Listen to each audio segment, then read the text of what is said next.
అదే సమయంలో అలెక్స్ తన మనుషులందరినీ పిలిచి గట్టిగా ఆదేశించాడు. తాను ఎక్కడుందో వెంటనే కనుక్కోండి. ఈ ప్రపంచమంతా వెతకండి. ఒక్కచోట కూడా వదలకండి. కానీ ఎంత వెతికినా ప్రియా జాడ మాత్రం దొరకలేదు. చివరికి కోపంతో అలెక్స్ స్వయంగా తన రహస్య ల్యాబ్కి అడుగుపెట్టాడు. ఆ ల్యాబ్ మొత్తం ఈ ప్రపంచంలోని సీసీటీవీ ఫుటేజెస్తో నిండిపోయాయి. భారీ స్క్రీన్పై వందలాది ప్రదేశాల దృశ్యాలు కనిపిస్తున్నాయి. అలెక్స్ కోపంతో తన మనుషుల వైపు అరిచాడు. వెల్కమ్ టు కలల ప్రపంచం. మీకు కథ నచ్చితే please like, share and subscribe to my channel. మరికొన్ని కథల కోసం మా ఛానల్ చెక్ చేయండి. ఇక కథ ముందుకు సాగిద్దాం. ఎంత పెద్ద నెట్వర్క్ మీ చేతిలో పెట్టినా ఒక అమ్మాయిని కూడా కనుక్కోలేరా? అసలు మీరేం చేస్తున్నారు? అతని గర్జనకు అక్కడున్న వాళ్ళందరూ తలలో ఉంచారు. అప్పుడే ఒక వ్యక్తి ధైర్యం చేసి ముందుకు వచ్చాడు. సార్, మేము నిజంగానే అన్ని చోట్ల వెతుకుతున్నాము, కానీ ఒక సమస్య ఉంది. అలెక్స్ కోపంగా అతని వైపు చూశాడు. ఏ సమస్య? అతను స్క్రీన్పై అలెక్స్ గీసిన ప్రియా చిత్రాన్ని చూపించాడు. మీరు గీసిన ఈ చిత్రాన్ని ఆధారంగా చేసుకొని మేము అన్ని సీసీటీవీ ఫుటేజీలు చెక్ చేశాము, కానీ ఏ ఒక్క వ్యక్తి కూడా ఈ చిత్రంలో మ్యాచ్ అవ్వడం లేదు. అలెక్స్ ఒకసారిగా మౌనమయ్యాడు. అతని చూపు స్క్రీన్పై ఉన్న ప్రియా చిత్రం పైన నిలిచిపోయింది. అక్కడున్న వాళ్ళందరూ అయోమయంగా అతని వైపు చూశారు. అలెక్స్ తనలో తానే ఆలోచించాడు. అప్పుడే ప్రియా తనతో మాట్లాడిన మాటలు ఒక్కొక్కటిగా అతని జ్ఞాపకాల్లోకి వచ్చాయి. అప్పుడు భూమి గురించి, ప్యారలల్ యూనివర్స్ గురించి మాట్లాడుతూనే ఉంది. అలెక్స్ కళ్ళల్లో ఒక్కసారిగా అనుమానం మెరిసింది. ఒకవేళ తను వేరే ప్రపంచం గురించి మాట్లాడినప్పుడు కనపడదేమో. అందుకే తాను ఒక సీసీటీవీ కెమెరాలో కూడా కనిపించలేదు. అతను నెమ్మదిగా వెనక్కి అడుగు వేశాడు. అప్పుడే వెనక నుంచి ఒక నవ్వు వినిపించింది. ఎందుకు అంతగా ఆలోచిస్తున్నావు డాడ్? అందరూ ఒకసారి తిరిగి చూశారు. అక్కడ మార్క్ నిలబడి ఉన్నాడు. అలెక్స్ కుమారుడు, అలాగే విక్రమ్కు ప్రత్యర్థి. మార్క్ తన తండ్రి దగ్గరికి వచ్చి చిరునవ్వుతో అన్నాడు, తాను ఎక్కడ ఉన్నా, ఎక్కడ దాక్కున్నా, ఎవరు తనని కాపాడుతున్నా మనం తనని పట్టుకుంటాము. దాని గురించి అంతగా ఆలోచించాల్సిన అవసరం లేదు, అతను నవ్వుతూ అన్నాడు. ఒకరోజు ఈ ప్రపంచం మొత్తం మన పాదాల కింద ఊపిరి పీల్చేలా చేస్తాం. అతని మాటలకి అలెక్స్ కూడా గట్టిగా నవ్వాడు. ఆహాహా! వారి నవ్వు ఆ ల్యాబ్ మొత్తం మారుమోగింది. అప్పుడే ఒక గార్డ్ పరిగెత్తుకుంటూ లోపలికి వచ్చాడు. సార్! అలెక్స్ అటువైపు చూశాడు. ఏమైంది? ఆ గార్డ్ కొంచెం సంకోచిస్తూ అన్నాడు. విక్రమ్ మల్హోత్రా పెళ్లి చేసుకున్నాడంటూ సమాచారం వచ్చింది. ఆ మాట వినగానే అలెక్స్, మార్క్ ఇద్దరు ఒకేసారి ఒకరి ముఖాలు ఒకరు చూసుకున్నారు. కొన్ని క్షణాలు ల్యాబ్ మొత్తం నిశ్శబ్దం అయ్యింది. ఎందుకంటే విక్రమ్కు మహిళలంటే అసలు ఆసక్తే ఉండేది కాదు. ప్రేమ అనే మాటను అతను అసహించుకునేవాడు. అలాంటి విక్రమ్ పెళ్లి చేసుకున్నాడా? మార్క్ ఆశ్చర్యంగా అన్నాడు. విక్రమ్ పెళ్లి చేసుకున్నాడా? అలెక్స్ కూడా ఆలోచనలో పడ్డాడు. అతను ఇంతకాలం ఏ అమ్మాయిని కూడా తన దగ్గరికి రానివ్వలేదు. అయితే ఇప్పుడు ఎవరిని పెళ్లి చేసుకున్నాడు? తను ఎవరు? గార్డ్ సమాధానం చెప్పబోతుండగా అప్పుడే ల్యాబ్ తలుపు నెమ్మదిగా తెరుచుకుంది. అందరి చూపు తలుపు వైపే మళ్ళాయి. అక్కడ ఒక వృద్ధురాలు నెమ్మదిగా లోపలికి అడుగుపెట్టింది. ఆమె ముఖంలో ఎలాంటి భయం లేదు. చుట్టూ ఉన్న గార్డ్స్, ఆయుధాలు ఏమీ ఆమెని భయపెట్టలేకపోయాయి. నేరుగా అలెక్స్, మార్కుల వైపు చూసింది. అలెక్స్ కనుబొమ్మలు ముడిచాడు. మరోవైపు విక్రమ్ ప్రియాని తన కారులో ఒక అందమైన ప్రదేశానికి తీసుకొని వెళ్తున్నాడు. కారు ముందుకు సాగుతున్న కొద్దీ ప్రియా కిటికీలోంచి బయటికి చూస్తూ ఆశ్చర్యంతోనే ఉండిపోయింది. తన ప్రపంచంలో ఎప్పుడూ చూడని పూలు అక్కడ కనిపిస్తున్నాయి. భూమిపై ఎక్కడలేని రంగులు, ఎప్పుడూ చూడని ఆకృతులు, ఆకాశం నుంచి జారిపడిన నక్షత్రాల్లా మెరుస్తున్న పువ్వులు. చుట్టూ ఉన్న ప్రతి చెట్టు, ప్రతి పువ్వు ఒక అద్భుతమైన లోకాన్ని తలపిస్తున్నాయి. ఇది ఏంటి అని ప్రియ ఆశ్చర్యంగా బయటికి చూస్తూ మెల్లిగా అడిగింది. విక్రమ్ మాత్రం ఏమీ చెప్పకుండా చిన్నగా నవ్వాడు. కొద్దిసేపటి తర్వాత కారు ఒక అందమైన ప్రదేశం ముందు ఆగింది. విక్రమ్ వెంటనే కారు నుంచి దిగాడు. తర్వాత ప్రియా వైపు వచ్చి తన చెయ్యి అందించాడు. రా.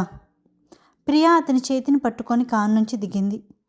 విక్రమ్ తన గార్డ్స్ వైపు ఒకసారి చూశారు. ఎక్కడే ఉండండి, ఎవరూ మా వెంట వద్దు. అతని ఆదేశం వినగానే గార్డ్స్ అందరూ అక్కడే ఆగిపోయారు. విక్రమ్ మాత్రం ప్రియా చేతిని గట్టిగా పట్టుకొని తనతో పాటు ముందుకు తీసుకువెళ్ళాడు. ఇద్దరూ ఆ అందమైన పూల మధ్య నడవటం సాగించారు. చుట్టూ పరిమళించే పూలు, మెల్లగా వీచే చల్లని గాలి. ఆ అందమైన ప్రదేశం మధ్యలో మాత్రం ఒక చిన్న సమాధుల ప్రదేశం కనిపించింది. విక్రమ్ అడుగులు అక్కడికి చేరుకునే కొద్దీ నెమ్మదించాయి. ఒక్కసారిగా అతని ముఖంలోని భావాలు మారిపోయాయి. చివరికి విక్రమ్ 2 సమాధుల ముందు ఆగిపోయాడు. అతని చెయ్యి ఇంకా ప్రియా చేతిని గట్టిగా పట్టుకొని ఉంది. ప్రియా మెల్లగా అతని వైపు చూసింది. కొద్దిసేపు అతను ఆ సమాధుల వైపు చూస్తూ మౌనంగా నిలబడ్డాడు. తన కళ్ళల్లోకి వస్తున్న కన్నీళ్లను అదుపులో పెట్టుకోవటానికి ప్రయత్నించాడు. తర్వాత ప్రియా వైపు చూసి మెల్లిగా అన్నాడు. ప్రియా, ఇవిగో మా అమ్మ నాన్న. ప్రియా ఒక్కసారిగా షాక్ అయ్యింది. తన చూపు సమాధుల పైకి వెళ్ళింది. విక్రమ్ తన చేతిని మరింత గట్టిగా పట్టుకున్నాడు. తన గొంతులోని దాగి ఉన్న భావోద్వేగాన్ని అదుపులో చేసుకుంటూ సమాధుల వైపు చూస్తూ అన్నాడు. అమ్మా, నాన్న, తను ప్రియ, నా ప్రేమ, నా జీవితం. ప్రియా కళ్ళల్లో వెంటనే నీళ్లు తిరిగాయి. విక్రమ్ మెల్లగా తన వైపు చూస్తూ అన్నాడు. మేమిద్దరం పెళ్లి చేసుకున్నాం. మీరు ఎక్కడ ఉన్నా మమ్మల్ని ఆశీర్వదిస్తారని ఆశిస్తున్నాను. ఆ మాటలు చెప్పగానే అతని కళ్ళల్లో కన్నీళ్లు మెరిశాయి. అయినా వాటిని బయటికి రానివ్వకుండా తలను కొద్దిగా ఉంచాడు. ప్రియాకి బాధ కలిగింది. తాను కూడా సమాధుల వైపు చూసి మెల్లగా చెప్పింది. Hello aunty, uncle. తన గొంతులో కూడా భావోద్వేగంతో నిండిపోయింది. విక్రమ్ను నేను ఎప్పుడూ ఒంటరిగా ఉండనివ్వను. ఆ మాట విన్న విక్రమ్ కళ్ళలు మూసుకున్నాడు. కొన్ని క్షణాలు మౌనంగా నిలబడి ఉన్న తర్వాత అతను తన గతాన్ని చెప్పటం ప్రారంభించాడు. చిన్నప్పుడు నా జీవితంలో చాలా ఆనందంగా ఉండేది. అతని పెదవులపై ఒక చిన్న చిరునవ్వు మెరిసింది. అమ్మ నాన్నతో కలిసి ఉండేవాడిని. మా ఇంట్లో ఎప్పుడూ నవ్వులే ఉండేవి. నేను చాలా సంతోషంగా ఉండేవాడిని. అతని చిరునవ్వు క్రమంగా మాయమయ్యింది. కానీ ఒక కారు ప్రమాదం నా జీవితాన్ని పూర్తిగా మార్చేసింది. ప్రియా నిశ్శబ్దంగా అతని మాటలు వింటుంది. ఆ ప్రమాదం జరిగిన రాత్రి నా ప్రపంచం మొత్తం కూలిపోయింది. నేను మా అమ్మను కోల్పోయాను. అతని గొంతు మరింత భారంగా మారింది. ఆ బాధను నా నాన్న తట్టుకోలేకపోయాడు. తన భార్యను మర్చిపోవడానికి మద్యం వైపు వెళ్ళిపోయాడు. రోజు రోజుకి అతని పరిస్థితి మరింత దిగజారిపోయింది. విక్రమ్ కళ్ళల్లోని బాధ మరింత స్పష్టంగా కనిపించింది. కొంతకాలం తర్వాత నాన్న మరో పెళ్లి చేసుకున్నాడు. కానీ నా జీవితంలో అప్పటికే వచ్చిన ఖాళీ మాత్రం ఎప్పటికీ నిండలేదు. అతను ఒక్కసారిగా గట్టిగా ఊపిరి పీల్చుకున్నాడు. చివరికి నేను చిన్నవాడిగానే ఉన్నప్పుడు నాన్నను కూడా కోల్పోయాను. ప్రియా కళ్ళల్లో నుంచి కన్నీటి బొట్లు జారింది. విక్రమ్ మాత్రం తన గతాన్ని చెప్పడం ఆపలేదు. ఆ రోజు తర్వాత నా జీవితం పూర్తిగా మారిపోయింది. నాలో ఉన్న ప్రేమ, నమ్మకం, సున్నితత్వం ఒక్కొక్కటిగా చనిపోయాయి.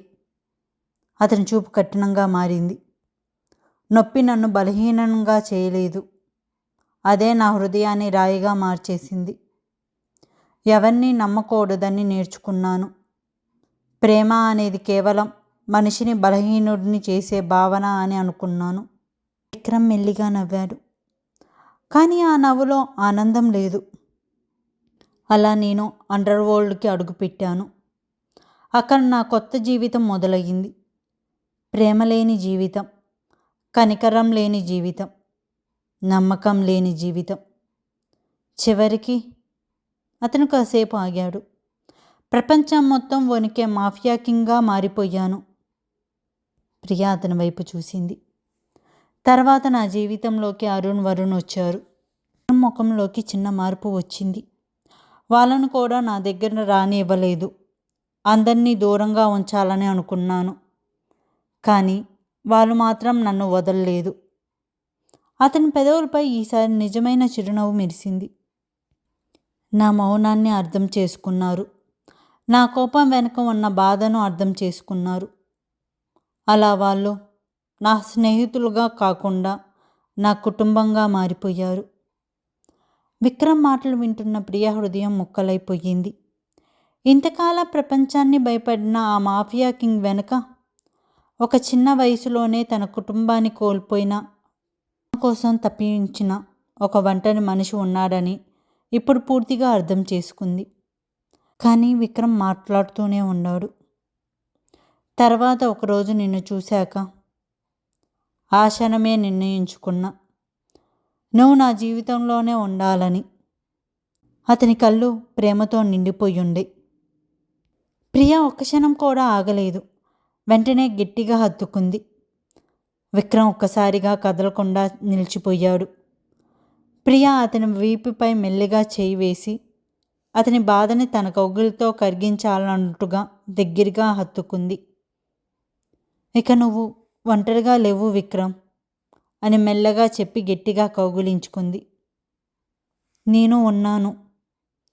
ఆ మాట విన్న క్షణంలో విక్రమ్ కళ్ళల్లోకి కన్నీళ్లు చివరికి బయటికి వచ్చాయి. ఎన్నో సంవత్సరాలుగా తన హృదయంలో దాచుకున్న బాధకు మొదటిసారి ఎవరో ఒకరు ప్రేమతో చోటిచ్చినట్టున్నారు. విక్రమ్ కూడా ప్రియాని తన చేతుల్లోకి తీసుకొని గట్టిగా హత్తుకున్నాడు. ఆ సమాధుల ముందు ప్రపంచాన్ని వణికించే మాఫియా కింగ్ కాదు, తన బాల్యాన్ని, తన కుటుంబాన్ని, తన ప్రేమను కోల్పోయిన ఒక చిన్న పిల్లాడిని విక్రమ్ ప్రియా ఒడిలో తన బాధను వదిలేశాడు. ఆ క్షణంలో ప్రియాపై అతని అనుబంధం ప్రేమను దాటి మరింత లోతైన బంధంగా మారిపోయింది. ప్రియాలో కూడా విక్రమ్పై ఒక కొత్త భావన మొదలయ్యింది. అది ప్రేమగా చిగురిస్తుంది. అదే సమయంలో ఆ వృద్ధురాలు నెమ్మదిగా అలెక్స్ దగ్గరికి వచ్చింది. తన ముఖంలో వింతమైన చిరునవ్వు మెరిసింది. ఏం మాట్లాడుతున్నావు అంటూ మియా తన దగ్గరికి వచ్చి అలెక్స్ చేతిని తాకబోయింది. కానీ అలెక్స్ వెంటనే ఆమె చేతిని తప్పించుకొని ఒక అడుగు వెనక్కి వెళ్ళాడు. మార్క్ మాత్రం ఆమె వైపు ఆసక్తి లేని, విసుగుతో కూడిన చూపుతో చూశాడు. ఏం కావాలి? ఇక్కడికి ఎందుకు వచ్చావు? ఇక్కడికి రావద్దని ఎన్నిసార్లు చెప్పాను, అలెక్స్ కోపంగా అన్నాడు. అతని స్వరం ల్యాబ్ మొత్తం మారుమోగిపోయింది. అతని స్వరం విన్న మియా భయంతో వణికిపోయింది. అలెక్స్ ఆమె మెడను పట్టుకొని తన వైపు లాక్కోవటంతో ఆమె మరింత భయపడింది. సారీ, నాకు కొంచెం డబ్బులు కావాలి అని మియా భయంగా చెప్పింది. అలెక్స్ ఆమెను అసహ్యంగా చూసి జేబులో నుంచి కొంత డబ్బు తీసి ఆమె చేతిలో పెట్టాడు. వెంటనే ఆమెను తన ముందు నుంచి తోసేశాడు. ఇది తీసుకొని వెళ్ళిపో అని కోపంగా అన్నాడు. మియా కళ్ళల్లో కోపం, భయం రెండూ కలిసిపోయాయి. ఆ విక్రమ్ నా కార్స్ ఆపకపోతే నేను ఇలా అడుక్కునేదాన్ని కాదు అని తనలో తానే అనుకుంది. విక్రమ్ మీద దేశం తన కళ్ళల్లో కనపడుతుంది. తనే విక్రమ్ సవతి తల్లి మియా. కానీ వెంటనే అతని పెదవులపై వెటకారపు చిరునవ్వు కనిపించింది. అయితే ఒక విషయం తెలుసుకో, విక్రమ్ పెళ్లి చేసుకున్నాడంట. ఏంటి? మియా ఒక్కసారిగా షాక్ అయ్యింది.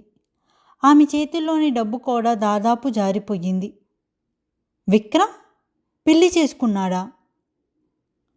నాకు ఈ విషయం తెలియలేదు, అయోమయంగా అడిగింది. అది విన్న మార్క్ కోపంగా ఆమె వైపు చూశాడు. నువ్వు అతని దగ్గర ఉన్నా కూడా మాకు ఒక ఇన్ఫర్మేషన్ చెప్పలేదు. అతని దగ్గర నుంచి ఒక కాన్ఫిడెన్షియల్ ఇన్ఫర్మేషన్ కూడా తీసుకురాలేకపోయావు. పైగా ఇప్పుడు మా దగ్గరికి వచ్చి డబ్బులు అడుగుతున్నావా? మియా భయంతో తల వంచుకుంది. నేను ఆమె మాట పూర్తయ్యేలోపు అలెక్స్ ఆమె దగ్గరికి వెళ్ళాడు. ఆమె చేతిని పట్టుకొని తన వైపు లాగాడు.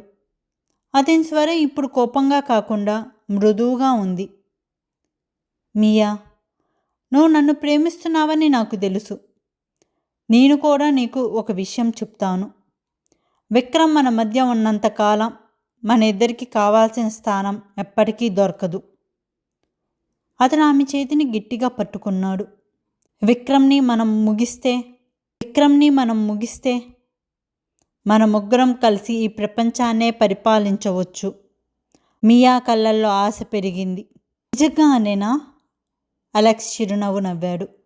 అవును, కానీ అందుకు ముందు నువ్వు చేయాల్సిన పని ఉంది. మియా ఆసక్తిగా అతని వైపు చూసింది. అలెక్స్ నెమ్మదిగా అన్నాడు. విక్రమ్ పెళ్లి గురించి తెలుసుకో. ఆ అమ్మాయి ఎవరు, లేకపోతే ఆ అమ్మాయి మనకు ఉపయోగపడిద్దో లేదో తెలుసుకో. అతని దగ్గర ఉన్న రహస్య సమాచారాన్ని మనకి తీసుకురా. మియా ముఖంలో ఒక్కసారిగా సంతోషం కనిపించింది. వెంటనే తల ఊపింది. అవును, ముందు విక్రమ్ పెళ్లి సంబంధాన్ని నేను ముగిస్తాను. తర్వాత అతని దగ్గర ఉన్న ప్రతి రహస్యాన్ని తెలుసుకొని మీకు తీసుకొని వస్తాను అంటూ మియా ఆనందంగా అక్కడి నుంచి బయటికి వెళ్ళిపోయింది. ఆమె వెళ్ళిన తర్వాత మార్క్ అలెక్స్ వైపు చూశాడు. ఆమె నిజంగానే పనిచేస్తుందా? అలెక్స్ చల్లగా నవ్వాడు.